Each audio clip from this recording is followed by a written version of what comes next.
Welcome to the last lesson on the topic of measurement. First, I would like to make a few announcements. Some of you may have noticed a lack of uploads over the past few weeks and the absence of updates. This is because I've been busy configuring a website to host and organize content related to CSEC Mathematics.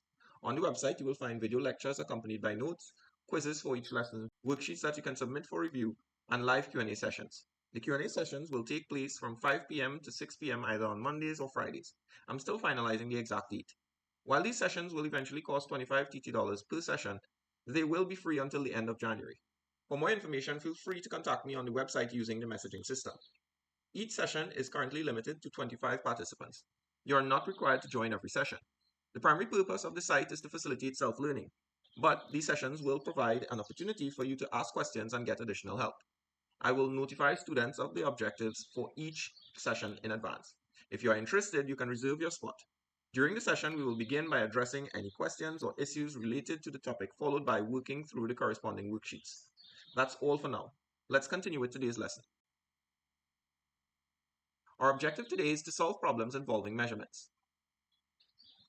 Let us start with some paper 1 type questions. First question. A rectangle has a length of 12 centimeters and a width of 8 centimeters. What is the perimeter of the rectangle? Perimeter of a rectangle. Perimeter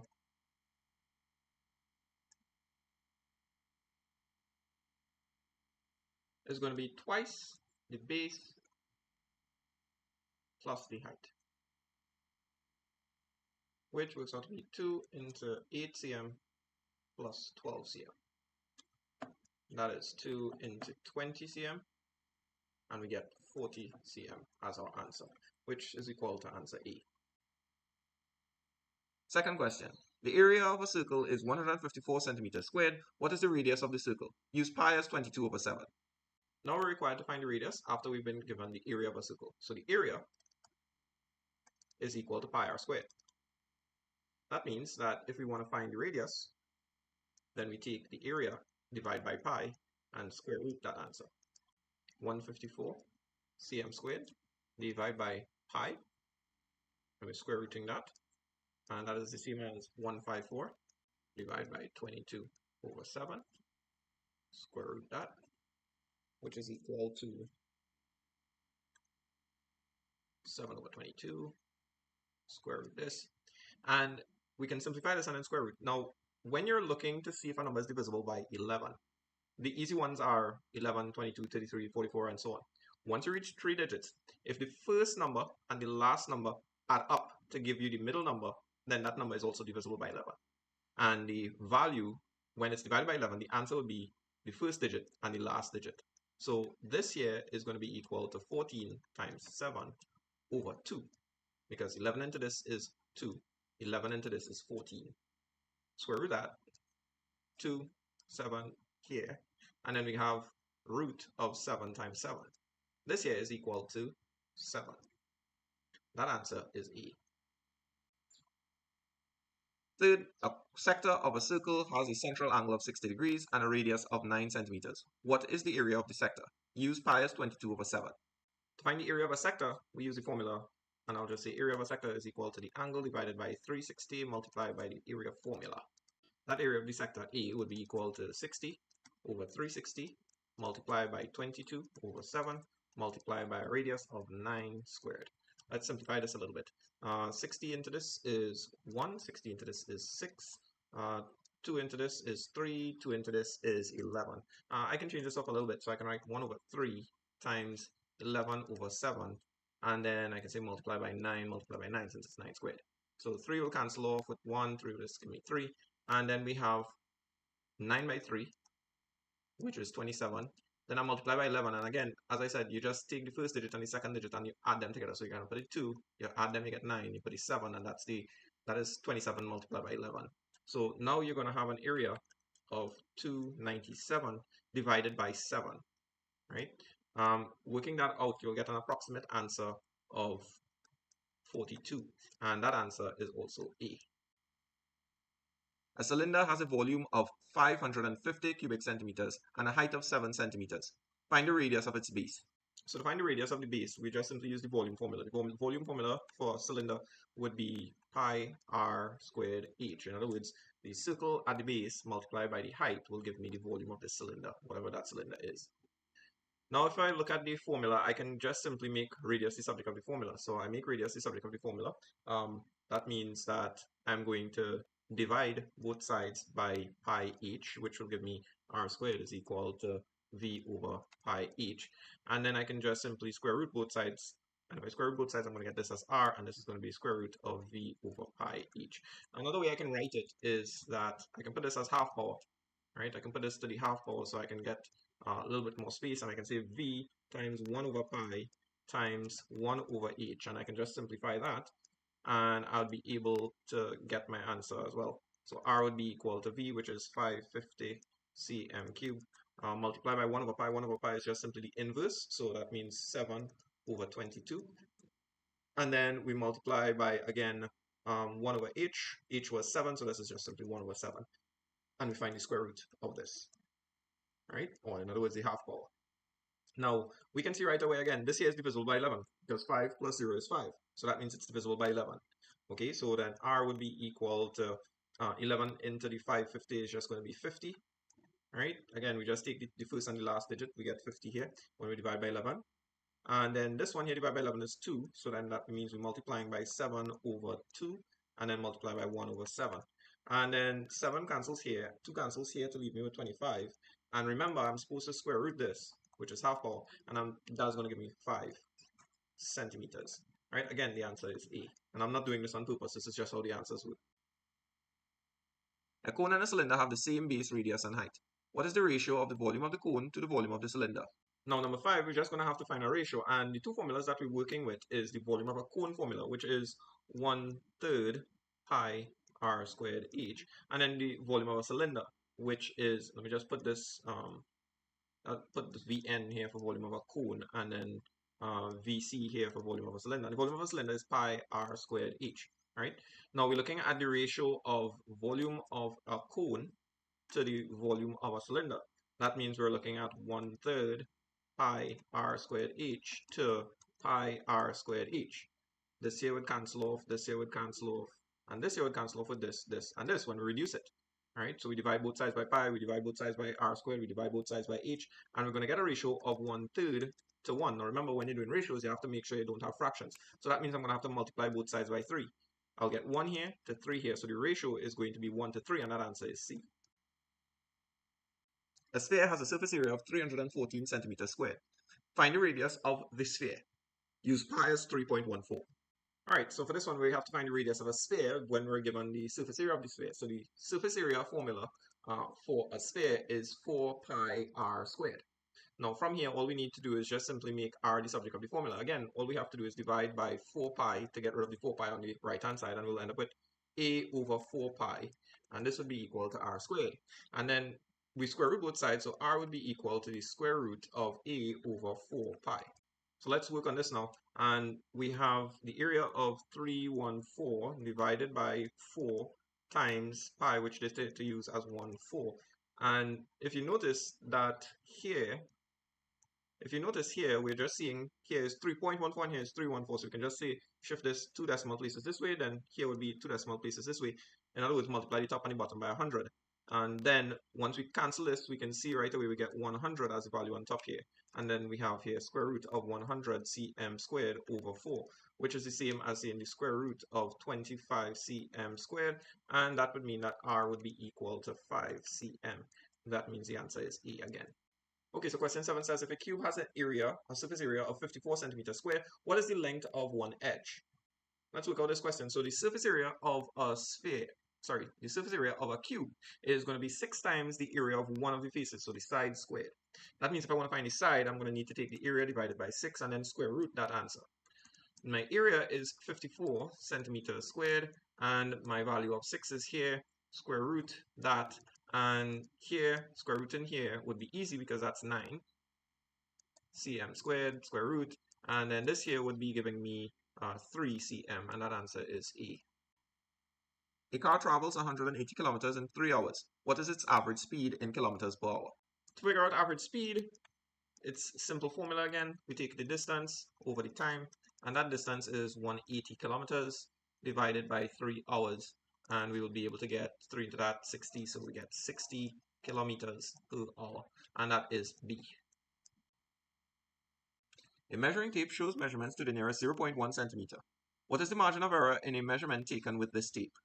Alright, number 9. To get the margin of error, all we need is the smallest division that the instrument can measure. And in this case, it's going to be 0.1 centimeters. And then we simply divide that by 2. We'll get something like 0.05 centimeters. And we just plop a plus or minus sign in front of that. And the answer would be a B. On a map with a scale of 1 to 25,000, a distance measures 4 centimeters. What is the actual distance in kilometers?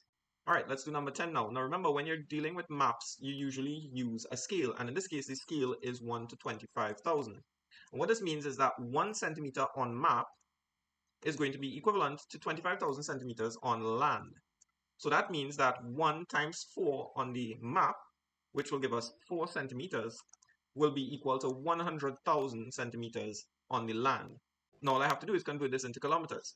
I simply follow the rules and I say, okay, well, let me use unit conversion here. And I'm going to say 1 meter is equal to 100 centimeters. And then I can also say that 1,000, sorry, I can put 1 kilometer is 1,000 meters. Then we can do some cancellations. 1, 2 over here, 1, 2 over here, cm goes away. 1, 2, 3 over here, 1, 2, 3 over here, meters go away, and I'm going to get that it is equal to 1 kilometer. And that answer is A. Which of the following units is not a unit of volume? That's simple. Liters is for volume, centimeter cube is for volume. You can tell because it measures 3 dimensions. And then you have meter cube is also for volume. Again, you measure 3 dimensions.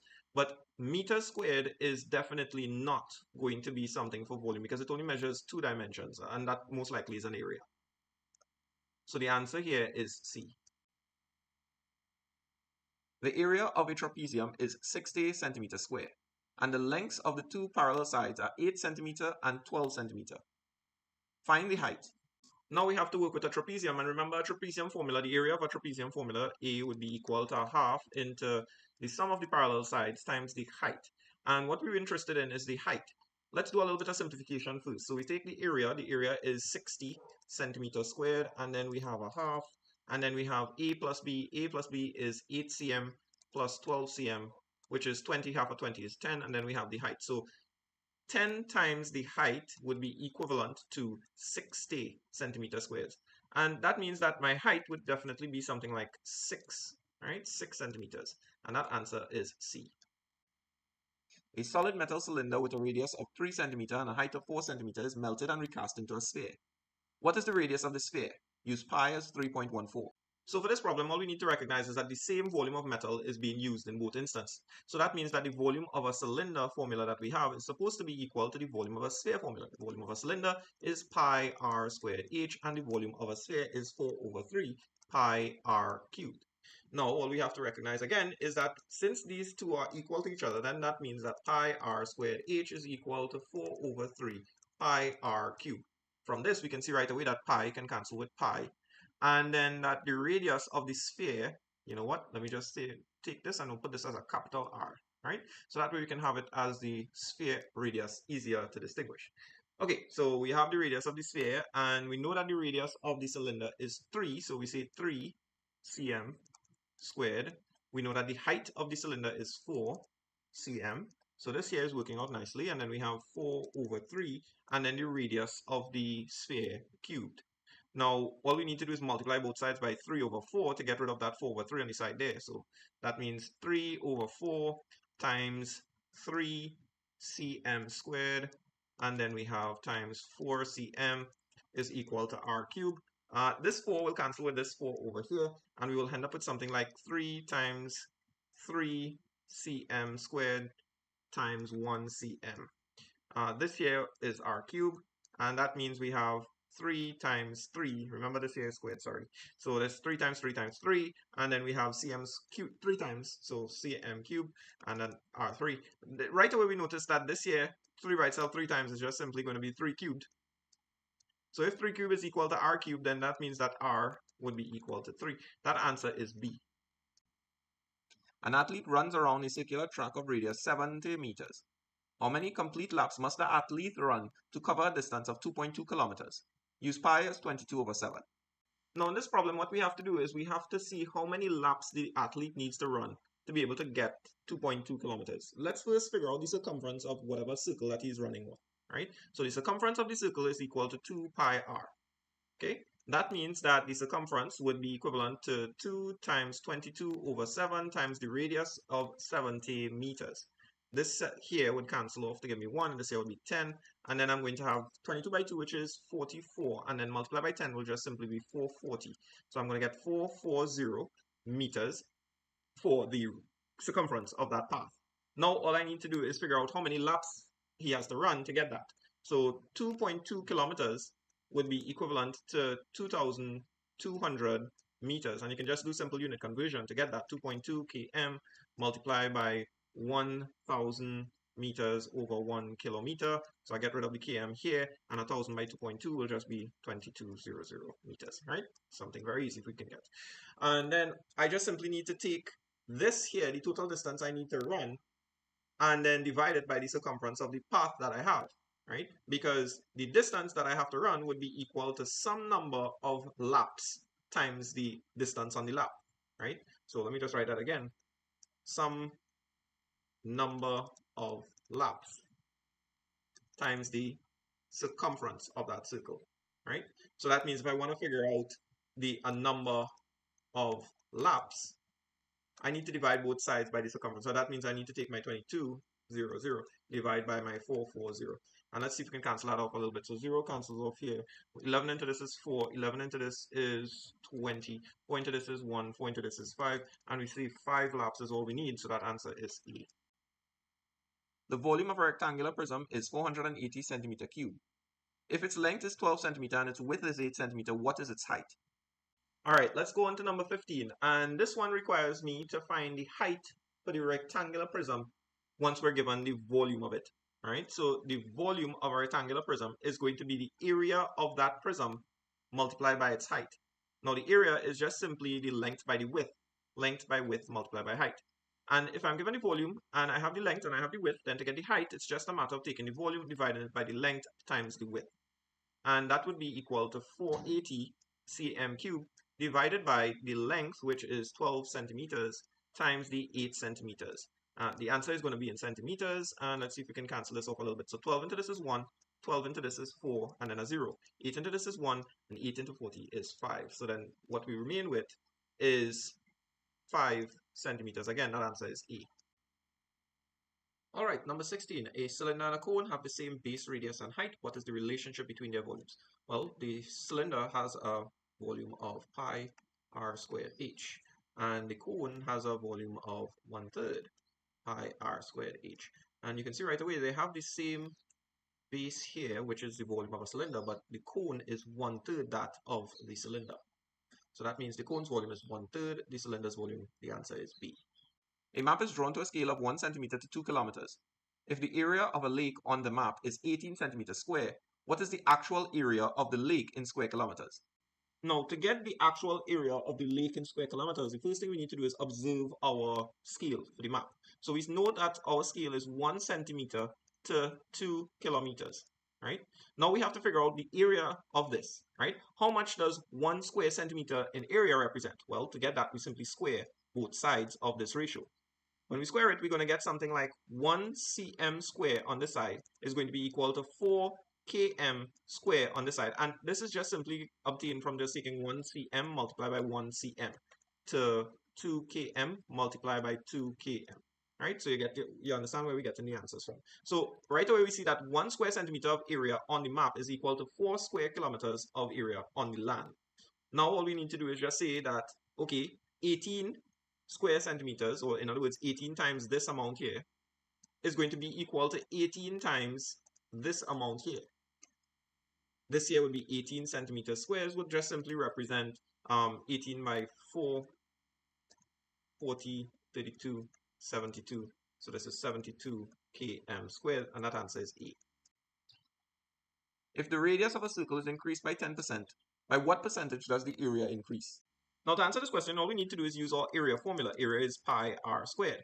And we are looking at the radius in particular and saying, okay, well, the radius is going to be increased by 10%. An increase of 10% is the same as saying 1.1 times the radius. Okay, well, if that is the same as saying 1.1 times the radius, then we can start a new formula after the increase. The new formula, area, would be equal to pi times, open bracket, 1.1 times the radius squared, right? Now, we need to use a little bit of indices laws that you didn't learn yet, but it's very straightforward about what you're going to have to do. Area would be equal to pi, and everything in the bracket is squared, so that means 1.1 times 1.1 times r times r. Notice we multiply it twice, right? Now, we have to simplify the work that we had originally, right? We have to simplify to the work that we had originally. If we can simplify to that, then we can be able to get a fractional value. Let's see, we have 1.1 multiplied by each other. So 1.1 squared is equal to 1.1 times 1.1. This is the same as 11 for me. So 11, I put 1, I add them, I get this here, 121. I have 2 decimal places, 2 decimal places, 1.21. Now, I can just simply write A is equal to 1.21 pi times r times r. This here is r squared. So we can say A is equal to 1.21 pi times r squared. Notice that we have the exact same thing on this side here, and we have the same thing here. That means that the area itself, and I'm just going to replace that with the white one. So I'm going to just say that this here is the area originally, right? This is the original area. And this here, this piece here represents the percentage that it increased by. Now, again, following the same principles, if 1.1 represents an increase of 10%, or just simply 110%, then 1.21 represents an increase of 21%, or simply 121% of the area. Right? So this 21% is the answer here, and that answer is B. A metal sphere with radius 6 centimeters is melted down and recast into a cylinder with the same radius. What is the height of the cylinder?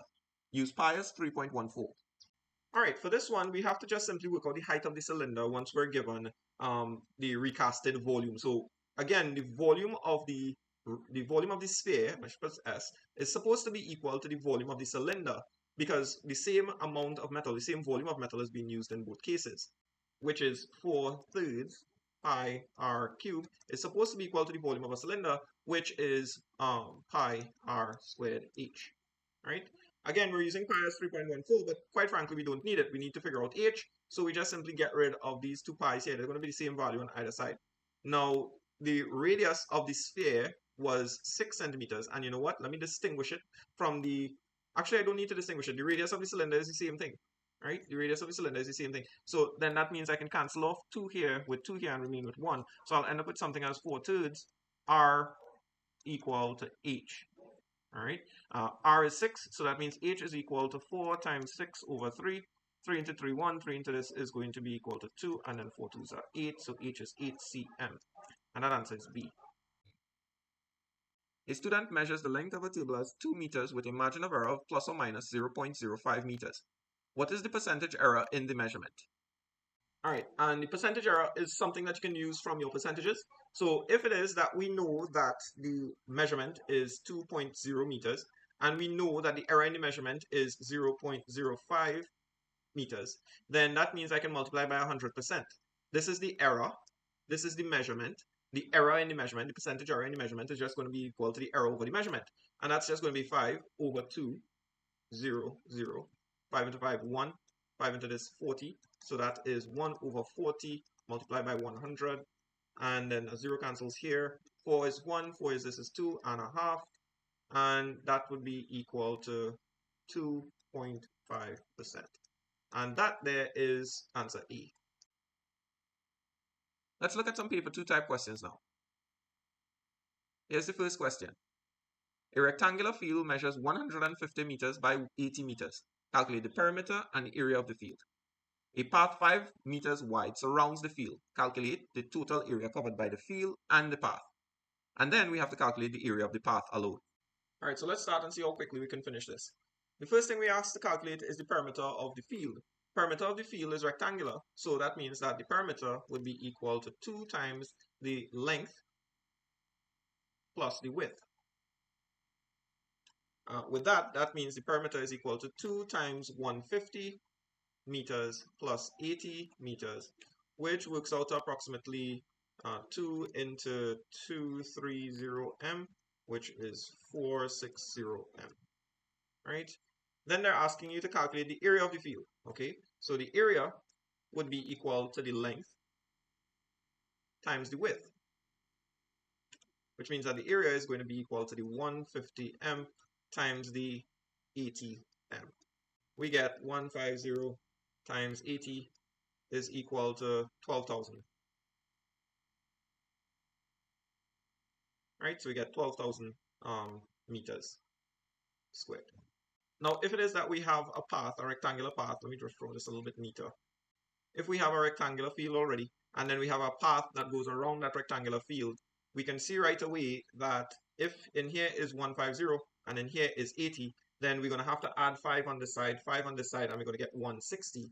And then we're going to have to add 5 on this side, 5 on this side, and get 90. And that means that the area that we're going to have to calculate is now going to be 160 instead of 150 times 90 instead of 80. And this would give us an answer of 160 times 90.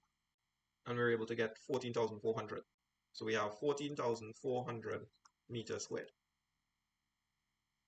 Now that's part one, part two, and then we're going on to B part one, and now we're on B part two. So now they ask us to find the area of the path alone. The total area was equal to the area of the field plus the area of the path. And if I'm interested in the path, then I just simply need to take the total area and minus the area of the field. In other words, if I look at my diagram, this whole area here is everything. That's the total area. All of that is the total area, which is what we calculate over here, right? And then all I have to do is subtract this area inside of this box here, which is this area over here, which is the area of the field. And I'll be able to get the area of the path. So all I have to do is take 14,400 meters squared and minus 12,000 meters squared. And I'll be able to get, what is that, 2,400 meters squared?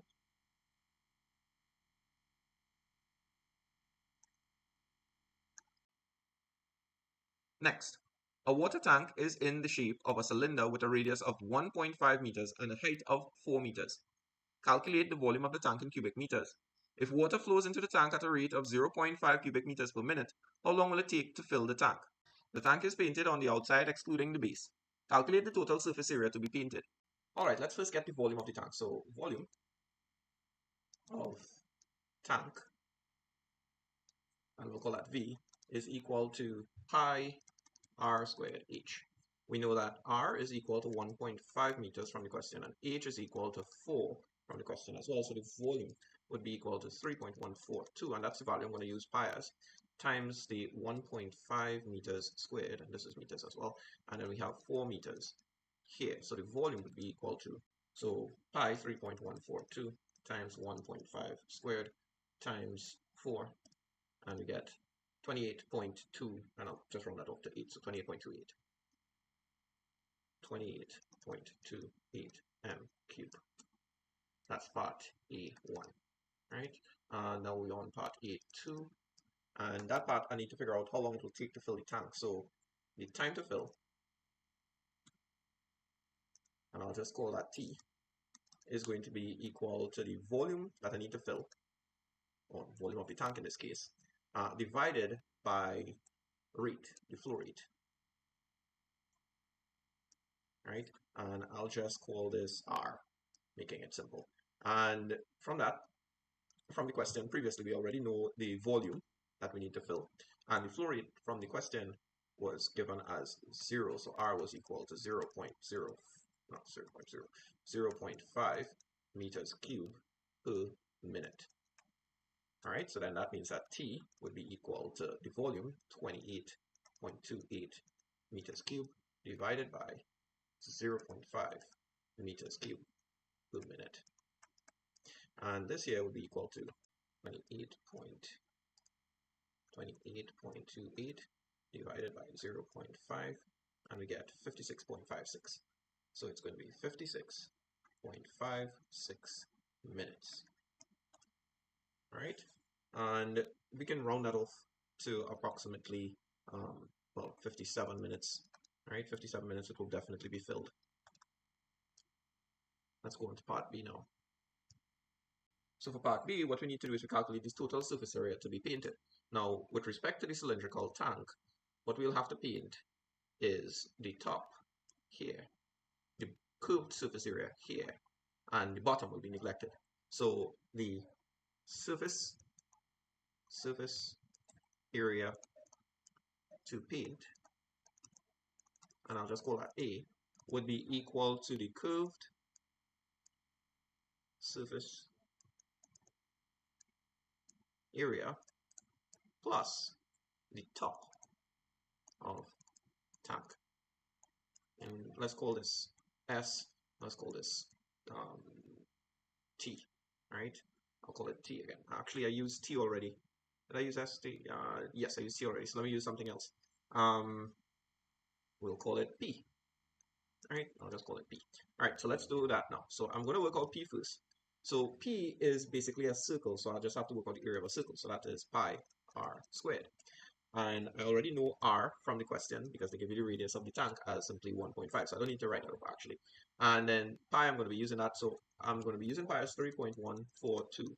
And I'm already given the radius of 1.5 m. And then I square that. And this here would be equal to the top of the tank, the area of the top of the tank. Area of the top of tank. So pi is 3.142. And then I have 1.5 squared, and I'm getting 7 point, I'll put this as 7.07, I'll keep the two decimal places as all my answers, so 7.07 meters squared, right? And then I am going to have to get the curved surface area, so S, and once I cut this surface area here, once I cut that curved surface area and I open it out, and I'll get a net, right? I'll get a net shape that looks like a rectangle, where the top of the rectangle is basically going to be the circumference that you're seeing on top here. So I'm just going to put this here as the circumference of the circle with radius r, so that's 2 pi r. And then this here would be the height of the cylinder itself. This vertical height here will just simply be the same height here, and we're already given that. So all I need to do now is just simply work that area out as this c times this h, right? So did I put that as c? I put that as s, right? So I'll write this, that the area of the curved surface S is going to be equal to c, which is the top part over here, times the h. C is equal to 2 pi r, and then we have the h as it is. We already given c, we already given r, and we already given h. So that means that 2 into 3.142, and then we have r 1.5 m, and then we have h as 4.0 m. And then we have s here as going to be equal to, calculate that. So 2 times 1.5, I've got pi 3.142, and then times 4. And we're able to get 37.70, right? Two decimal places, 37.70 meters squared. All right, so that's the area of the curved surface, area of the top. So the total area, and what do I call the total area? Right, the surface area to paint, which is A, and I'm just going to put that here. A is equal to my surface area that's curved plus my, what I call it, P, the top of the tank, and that would be equal to, let me see, so we just highlighted. So P was the 7.07 and S was 37.70. So I'm just going to put A as being equal to 37.70 m squared plus P, which is 7.07 m squared. And that would be equal to, what is this? 44.77. Third question. A cone has a base radius of 7 centimeters and a height of 24 centimeters. Calculate the volume of the cone. And then the cone is made of metal and melted down to form a sphere, each of radius 3.5 centimeters. Calculate the number of spheres that you can form. So first off, we're going to calculate the volume of a cone. The volume of cone, and I'm just going to call that V, is going to be equal to 1/3 pi r squared h. And in this case, your r would be equal to 7 centimeters and your h would be equal to 24 centimeters. So therefore that means that your v would be equal to 1/3, and then 3.142, and then r would be equal to 7 cm, and then h would be 24 cm. Oh, square is here, and then you just calculate the volume with that. So that will be 1/3 times 3.142 times 7 squared times 24. And we get an answer of 1231.66. Let's take one decimal place this time. So I'm going to say 1231.7. So here we have 1231.7 cm cubed. Now, what we have to do is we have to figure out how many spheres we can make with this amount of metal. So the first thing I would like to do is I would like to figure out how much volume is needed to make one sphere. All right, so the volume needed for one sphere is what I'm going to calculate now. So volume needed for one sphere, and I'll call that S, and that will be equal to the formula 4/3 pi r cubed, and the r in this case would be equal to 3.5 centimeters. That's how much they desire it to be in this question. So let's see, the volume of that would be S equal to 4/3 into 3.142 into 3.5 cm, and then cube it. Let's work that out on the calculator. So 4/3 times pi, which is 3.142, times a cubed radius, 3.5 raised to the power of 3, and we get an answer of 179.6. Again, one decimal place is what I'm cutting off at. So 179.6. So 179.6 cm cubed. Now that's the amount that you would need for one sphere. So if I take this amount here that I need, well, if I take this amount that I have in total, and I take this amount here needed for one sphere, I'll be able to tell you how many spheres I can get with this amount. So number of spheres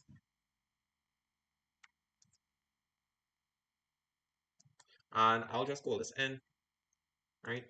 N would be equal to, first off, the V, volume available, divided by S, volume required for one, and that would be equal to 1231.7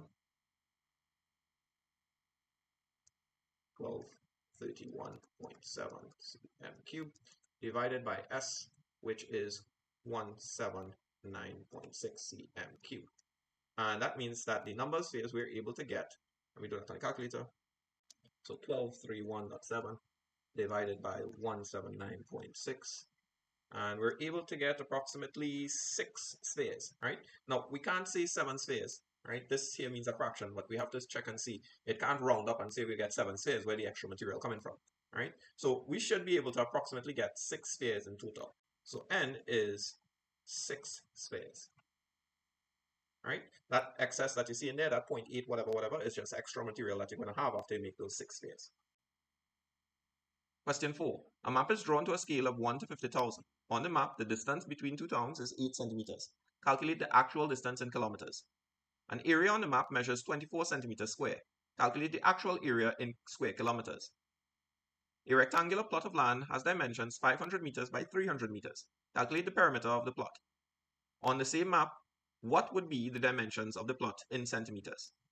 All right, let's start with this one now. And the first thing you have to know is what your scale means, right? What your scale means. So 1 to 50,000 means that if on the map I have 1 centimeter, then on actual land, I would have 50,000 centimeters, right? So this is the map value, and this is the actual, or the land value, I should say, so land value, right? So 1 centimeter on the map represents 50,000 centimeters on the land.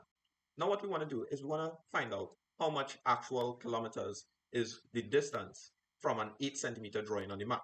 Now, the easiest way I find to do this is to first convert this here, right? If I convert this to kilometers, it becomes easier for me to actually do the calculation, because the number is very large when it is that I convert from centimeters to kilometers, or I multiply and get my answer.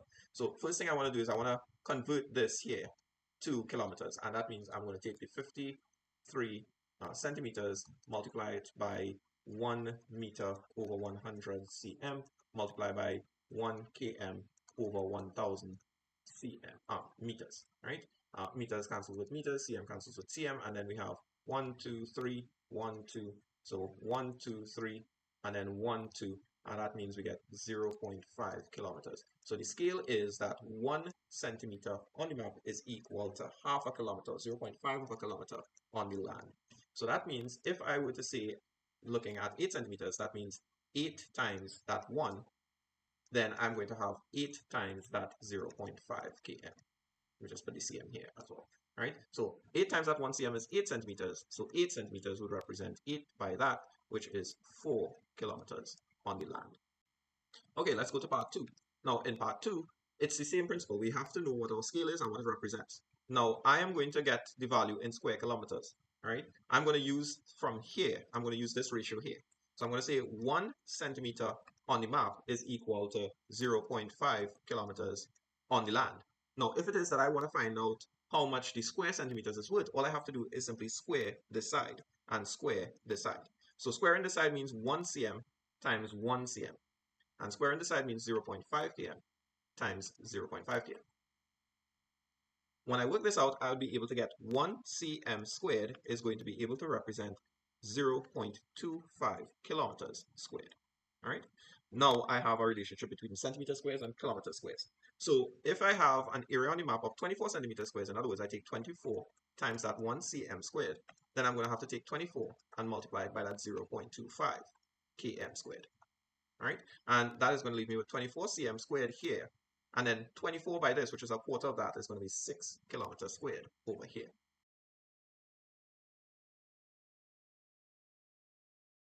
And part B is that a rectangular plot is going to have dimensions 500 meters. So let me just draw a rectangle actually. So I have a rectangle, and that rectangle has 500 meters by 300 meters, and this is on the land. Right, this is on the land for that scale that we have, the 1 to the 50,000. Right, the 1 to 50,000 is on land. So this is this value here. Right, that's this value here. Now, since our answer is in meters, I'm going to convert everything to meters. So 1 centimeter on the map here is 50,000 centimeters on the land. So if I say if I want to, so I have here 1 cm to 50,000 cm. And I'm going to convert this here to meters. If I convert this to meters, I'm just going to divide by 100, 1, 2, and it's following the same principles as before. So 1 cm is equal to 500 meters. All right. Now I have a relationship between centimeters and meters. Now they asked me to calculate the perimeter of the plot. The perimeter of the plot is just simply going to be twice this plus twice this. In other words, the perimeter of plot is going to be equal to, I'm going to call this P, is going to be equal to twice the 500 meters plus the 300 meters. And that's just going to be 2 into 800 meters. And that is 1600 meters. Right? That is the area of the actual, sorry, not the area, the perimeter of the plot. Right? That's the perimeter of the plot. Now, if I were to draw these dimensions on the map, as they require you, well, they don't require you to draw it. They ask you to just figure out the dimensions in the map, what the map would look like. Again, I'm going to be using the scale here. Right? I'm going to be using a scale. I can already see 500 meters is 1 centimeter. So far, 500 meters is equal to 1 centimeter. So this here is going to be equivalent to a 1 centimeter length on the map. Now I have to work with that 300. So I know 1 meter would be equal to 1/500 of a centimeter, right? 1 meter will be 1/500 of a centimeter on the map. That means that 300 meters would be equal to 1/500 times 300 of a centimeter. So 0, 0, 0, 0, and that's 3/5. So 300 meters is 3/5 of a centimeter. And that would be equal to, I believe, well, this here, this value here, this fraction.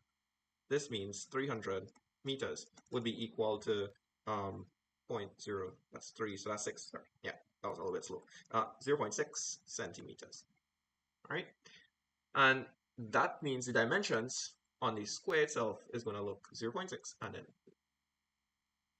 cm and then 1 centimeter. So this is the map dimensions 1 by 0.6, and this is the actual land dimensions 500 meters by 300 meters. Here's the last one. A cyclist travels from town A to town B a distance of 60 kilometers at an average of 20 kilometers per hour. How long does the journey take? On the return journey, he increases his speed by 25%. calculate his new average speed, and how much time does he save on the return journey compared to the initial journey. So number 5 is just a simple speed question. We know that speed is equal to distance divided by time.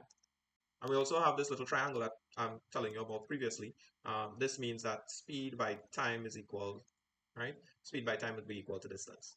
So I want to figure out the time. I'll block out time, and I see distance over speed. So that means distance divided by speed. And the distance that we travel is 60 kilometers. And the speed that we're traveling at is 20 kilometers per hour. Right? So this means that I'm going to get my time in hours. And let me just show you something really quickly here. So this can be written in the form of a fraction. Right? This is 60 kilometers divided by 20 kilometers per hour. Right? And when you work that out, well, when you simplify that, you get 60 km multiplied by hours over 20 kilometers. Right? I'm trying to make sure that you see this a little bit early so that when you reach algebra, you can understand more of this. Right? So km cancels here with km.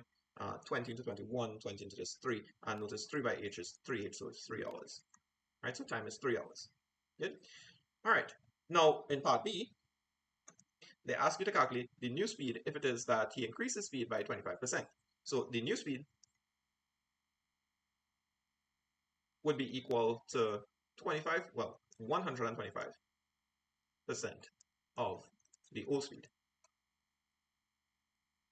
Right? What does this mean? This means that we're going to take what we originally had and add a quarter or 25% of what we had originally. So we're going to increase by 25%, meaning that, okay, we have this amount, a quarter of it is 25%, right? So that means we're going to have this plus the original amount. So we're going to take this a quarter of what we originally had, and add it to what we now have. So it's going to get a bigger circle, right? It's going to be a bigger amount that we have here to share. Okay, but it's going to be 125% of the old one, meaning that it's going to be 25% more. 125% means that you have the original plus 25% of the original, right? So that new speed, and I'm just going to call this n to simplify, okay? So n would be equal to 125 over 100 times the old speed, which is 20 km per hour. Do some cancellations. 20 into 21. 20 into this is 5, 5 into this is 1, 5 into this is 25. And that means 25 by 1 kilometer per hour means that the new speed will be 25 kilometers per hour. All right, good. Now, with that new speed, we have to figure out how much time we save on the return journey. How much time we save on the return journey, we first figure out what amount of time we take for the return journey. So the new time, I should say. And what we call this? Already have n. Let's call this w, right? So the new time, w, is going to be equal to, let's go back up to our triangle. So we're looking at the time again, it's distance divided by speed. So we're going to say the distance of 60 kilometers divided by the new speed. You know what? Let me just write this out here like this. So the distance divided by the new speed, that is written as n. So that distance is 60 kilometers divided by that new speed, which is 25 kilometers per hour, and then from there w is going to be equal to, well, 5 into this is 5, 5 into this is 12, and that means 2 and 2 over 5, right? 2 and 2/5 of an hour. Good. 2/5 of an hour. Let's use the calculator. Let me show you some tricks on the calculator to work with time. Right? Let me show you some time tricks on the calculator. All right. So we have 2 and 2/5 as the return time. Right? 2 and 2/5 as the return time. So I'm just going to store some information on the calculator. So 2 open bracket, well, 2 whole number and 2/5. That's 2 and 2/5, and I'm just going to store it, and I'm going to store that on x value in the calculator. That's the time there, right? Now, 2 and 2/5 of an hour, right? 2 and 2/5 of an hour. If I want to find out how much that is in terms of hours, minutes, and seconds, I can take that 2 and 2/5 and then multiply that by 1 hour. So this button here is for degrees, minutes, and seconds. But since it is the same kind of minutes and seconds like how we will work with time, then this degrees here, you can just replace it in your head, you can just replace it with hours. So you can treat this d as hours, minutes, and seconds. It's not to use right now. This is more for angles, but it also works really good for time. So 2 and 2/5 of 1 hour. So I'm just going to put 1 and then that, and it's going to fill in the rest of places with zeros because it means 1 hour, 0 minutes, 0 seconds. So this 2 and 2/5 of an hour is 2 hours and 24 minutes. 0 seconds, right? So we get that time in hours, minutes, and seconds. So I'm just going to store that on y, right? And now that we store that on y and we notice that our time previously was 3 hours, we can just simply say, okay, well, we take the final time, which is the y value, and we minus the 3 hours, which I can just put 3 hours here like this. And when I press equal to, I get negative 36 minutes, which means I was able to save 36 minutes, meaning that my final speeding time was 36 minutes less than my initial speed time. All right, I think I said that wrong, right? So my my final time for that distance traveled is 36 minutes less than my initial time taken for that distance traveled. Okay, so notice I get 36 minutes. Let me write that out now. So 2 and 2/5 of an hour. So time saved, I should really put this 2 hours and 24 minutes. Right? Now, time saved would be equal to that 2 hours, 24 minutes minus that 3 hours. And that would be equal to 36, negative 36. Just put that, negative 36 minutes. All right? So, therefore, he saved 36 minutes. Right? So he was able to complete the journey 36 minutes earlier than he's expected to in that 3 hours. And that's it. Thank you for watching. If you have any questions, comments, leave it below and I will get back to you as soon as I can.